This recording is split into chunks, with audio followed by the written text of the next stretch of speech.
Hello students, welcome to all of you on my YouTube channel Shukla and company. Students, आज हम बात करने वाले हैं बीएचयू में पेड सीट से रिलेटेड जो आप लोगों की क्वेरीज हैं।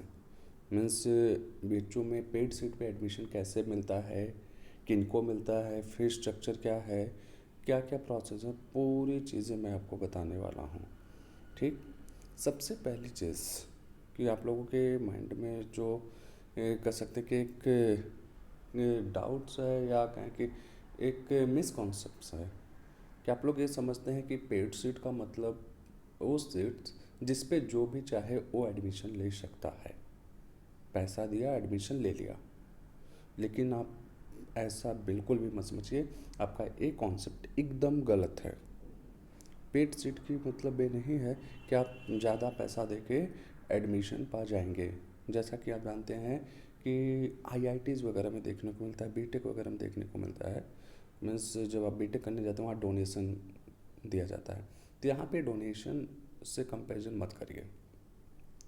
बेसिकली पेड सीट क्या है कि आप समझने की कोशिश कीजिए, एक कह सकते हैं कि प्रोविजंस है कि जितने भी बीएचयू से रिलेटेड अफिलेटेड कॉलेज हैं या मेन कैंपस है, वहाँ पे टोटल नंबर ऑफ सीट्स का अप्रॉक्सीमेट 10% एक्स्ट्रा सीट्स होती हैं।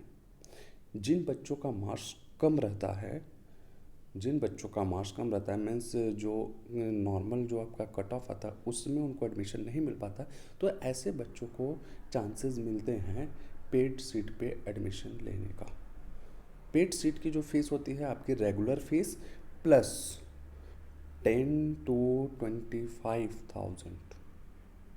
अब आप कहेंगे ऐसा क्यों? देखिए, मेन कैंपस की पेड सीट की फ़ीस अलग है, डीएवी की अलग है, एएमपीजी की अलग है, फिर आरजेसी की बात की जाए तो आरजेसी में टोटल पेड सीट ही है।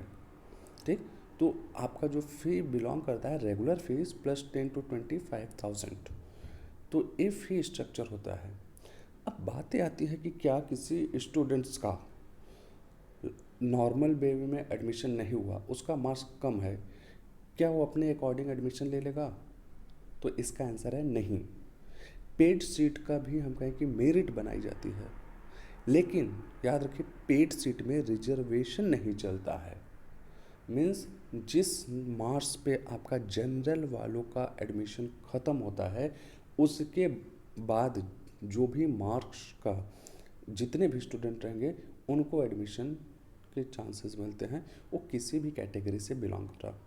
फॉर एग्ज़ाम्पल 350 मार्क्स पे मान लीजिए जनरल एडमिशन क्लोज हुआ, तो अब उसके बाद 349 मार्क्स जिस भी स्टूडेंट का होगा या उसके नीचे का, वो किसी भी कैटेगरी का हो, उसको पेड सीट ऑफर किया जाएगा।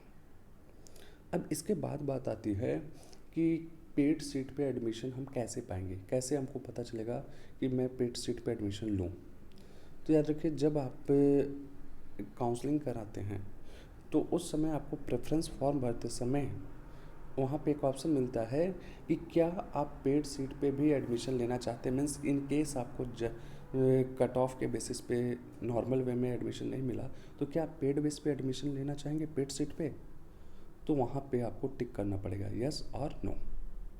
ठीक, और जब आपको फ़ी पेमेंट की बात आएगी तो वहाँ पे लगभग 24 घंटे को टाइम दिया जाता है, आप फ़ी पे कीजिए, ठीक, और आपका एडमिशन हो जाएगा।